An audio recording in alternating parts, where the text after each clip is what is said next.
अजय देवगन की red 2 which is really ironic कि red जैसी मूवी में जैकलीन फर्नांडिस हैं, उनको स्पेशल थैंक्स मिला है।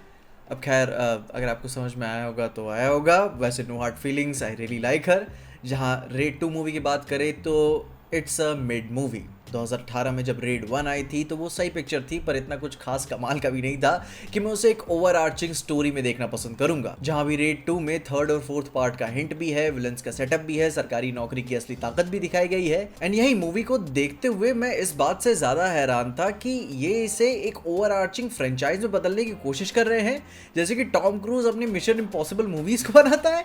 ये ज्यादा हैरानी वाली बात थी। जहां खैर मूवी की स्टोरी की बात करें तो मूवी की कहानी कुछ ऐसी शुरू होती है कि अजय देवगन ए अमय पटनायक एक आईआरएस ऑफिसर हैं, deputy commissioner of income tax. जहां मूवी शुरू होते ही अपने 74वें रेड में वो एक ऐसे बंदे से मिलते हैं जो कि अगर वो उन्हें देख लेता तो गोली ही मार देता।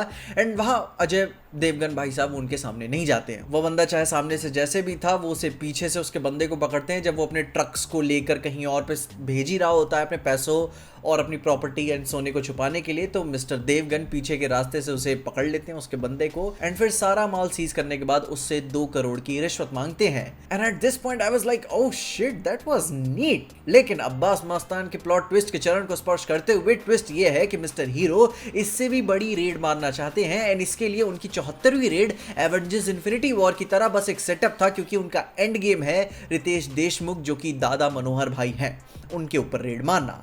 बाहर से बहुत ही हम्बल, अपने माँ के पैर धो के पीने वाला बंदा, पर अंदर से ही भयंकर करप्ट और एक्सप्लॉइटिव इंसान।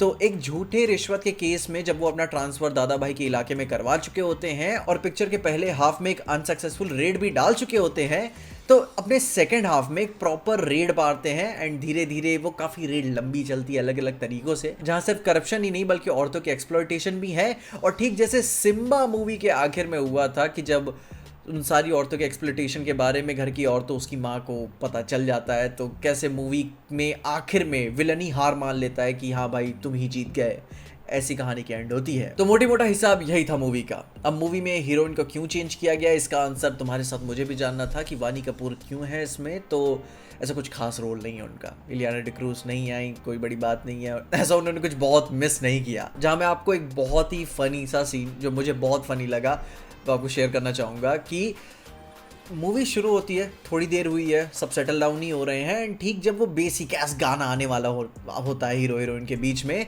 तो वानी कपूर ऐसा कुछ डायलॉग बोलती है कि मुझे कुछ पढ़ने की ज़रूरत नहीं, मैं तुम्हारी आंखें पढ़ सकती हूँ। एंड वहाँ पे अजय देवगन जो लुक देते हैं, आई मीन जो ऐसे ना दारू पी के इंसान वो भारी भारी आंखें अपने बीवी को नहीं देता है कि क्या लग रही हो। ओ भाई वो इतना फनी सा सीन था कि भाई मैं क्या ही बताऊं वो तौबा, उसे आपको देखना चाहिए। एंड उसके बाद से बस मैं अजय देवगन के एफर्ट्स ही देख रहा हूँ कि वो अपनी इस पिक्चर में अपने रोल में कितना एफर्ट डाल रहे हैं। एंड रीचर वाले ही मोड में कि उनको कुछ कहने की ज़रूरत नहीं है, मैं बस खड़ा रह के ऑरा फार्मिंग करूँगा एंड दैट्स इट, वही उनका रोल है।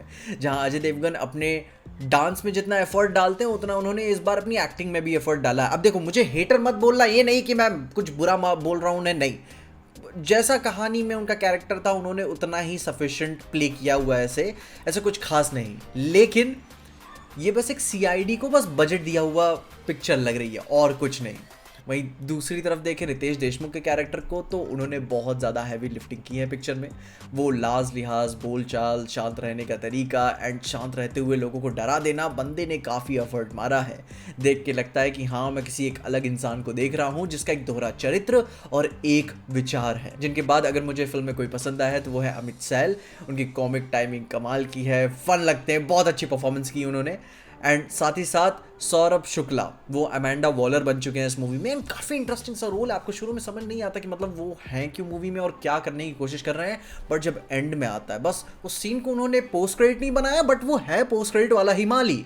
वो अब सारे करप्ट लोगों को एक एवेंजर्स टीम बनाना चाहता है या फिर सुसाइड स्क्वाड इस थैनोस से लड़ने के लिए, जहां बंदा 7 साल की सजा काट चुका है, अब चिल है, बाहर निकल चुका है एंड बस बदला लेना चाहता है। एंड एक एक करके करप्ट लोगों, करप्ट पॉलिटिशियंस की टीम बना रहा है। एंड पता नहीं आगे चल के वो क्या करेगा। एक ही तो जान है अजय देवगन की, कितना ही मुश्किल हो सकता है उसे हराना या फिर मारना। और वहीं मैं सोच भी रहा था मूवी को देखते समय ही, क्योंकि मूवी कई बार काफ़ी बोरिंग भी हो जाती है, क्योंकि अजय देवगन के कैरेक्टर ने अपने पूरे करियर में करीबन 4200 करोड़ रुपए की रेड मारी है अपनी पूरी लाइफ में, और इसके साथ अभी तक कोई भी लाइफ थ्रेटनिंग इवेंट नहीं हुआ है। क्योंकि आप जानते हो, इधर किसी नेता के खिलाफ कोई अगर उल्टी सीधी वीडियो बना दो तो फोन करके कहता है कि रील डाल दूंगा तुम्हारी में जो डाली हुई है, और इधर तो अजय देवगन दूसरे की पूरी इज्जत ही निचोड़ दे रहा है, एंड उसके बाद भी ही जस्ट लाइक फाइन। आप रियल लाइफ में जानते हो कि कॉन्सिक्वेंसेस कितने भयानक हो जाते हैं किसी पॉलिटिशियन से भिड़ने में। और मूवी के शुरू में जो राजा वाला बंदा मुझे देखने को मिला था वो एक्चुअली में कमाल का था। आई मीन वहाँ पे लॉजिकली समझ में आ रहा था कि अगर आप किसी बहुत ही हायर पावर को छेड़ने की कोशिश करते हो तो वो गुस्से में क्या नहीं करने की कोशिश करता है। क्योंकि जो राजा वाला बंदा था और उससे जब उसके बिचौलिए से 2 करोड़ मांगने वाली बात हुई थी तो वो तो सीधे ही बोल दिया था कि इसे पैसे देने की क्या ज़रूरत, और वो दे भी सकता है, लेकिन वो बोलता है कि पैसे देने की क्या ज़रूरत, गोली मार दो उसे। एंड वो वहाँ समझ में आता है कि यस वो रिप्रेजेंटेशन वहाँ पे सही था। क्योंकि हाँ कुछ देखा हुआ है मैंने, एंड या अब कुछ के ऊपर डिस्कस नहीं करते, लेकिन क्योंकि मूवी में अमीर लोगों का एक अक्स फिल्म बहुत ही अच्छे तरीके से ये पकड़ती है कि भले ही आप उनकी करप्ट लाइफ को एक्सपोज कर दो, वो पैसा उनसे छीन लो, पर वो पैसा उनसे कभी नहीं जाता। आप फिर भी देख रहे होते हो कि वो सब कुछ निचोड़ देने के बाद भी अय्याशी चल रही है, पार्टियां रुक नहीं रही हैं, तमन्ना भाटिया आके डांस कर रही हैं, पता नहीं अगली वाली पिक्चर में उर्वशी रौतेला भी आ जाएंगी, रिसोर्ट्स में घूमा जा रहा है, भाई संसदों को खरीदा जा रहा है, और ये सारा पैसा आ कहां से रहा है? It's baffling. दैट मीन्स कि जो इंसान ने पैसा बनाना सीख लिया है उसे गरीब करना या बर्बाद करना बहुत ही मुश्किल है। वो इन्फ्लुएंस, वो पावर अभी भी वो होल्ड करता है, और उसका फायदा वो दोबारा से उठाएगा और दोबारा से उससे 10 गुना ज्यादा कमा लेगा। जिसका परफेक्ट एग्जांपल सौरभ शुक्ला के कैरेक्टर में हम देख भी पाते हैं, जहां बंदा काफी चिल तो भैया कि अब तो सब कुछ खत्म ही हो गया, अब फिर से सब कुछ बनाना है, एंड वो लाइक 10 टाइम्स ज्यादा ग्रो करता है इसमें। जहां 400-500 करोड़ को भाई एक्सपोज करके इन्हें सिर्फ आप एक्सपोज ही कर सकते हो, बर्बाद नहीं, क्योंकि पैसा तो अभी भी उनके पास है, and now they have nothing to lose. And I think यही थर्ड मूवी का कॉन्सेप्ट होगा। अगर ये पिक्चर कमा लेती है उस हिसाब से पैसे, तो तीसरा पार्ट भी इसका ग्रीन लाइट हो जाएगा, एंड देखने को मिलेगी हमें रेड 3, जहाँ पे अजय देवगन की लाइफ होगी थ्रेट में। जहाँ अब ओवरऑल बोलूँ तो फिल्म मुझे ठीक ही लगी, बहुत कुछ इम्पैक्ट नहीं पड़ता। आखिर में वो नीडल ड्रॉप अच्छा से था, दिखाता है कि जनता का असली चेहरा कि जब पैसे आते हैं तो वो कहाँ भटक जाते हैं। एंड जैसे मैंने बोला कि ये कोई मूवी फील नहीं होती, CID का बस एक एक्सटेंडेड एपिसोड फील होता है जिसे बड़ा सा बजट दे दिया गया है।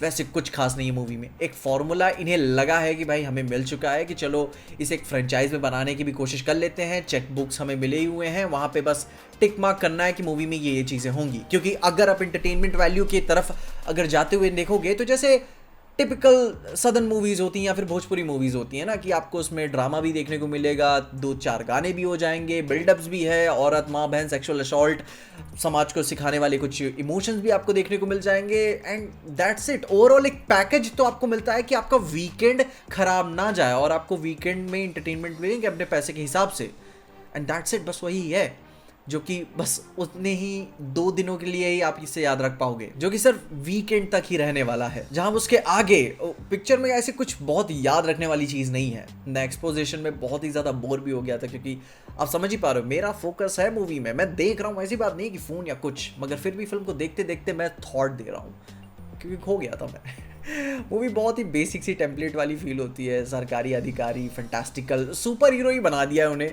क्योंकि आप जानते हो क्या होता है ठीक ना रियल लाइफ में। बाकी मूवी ठीक ही है एवं सी।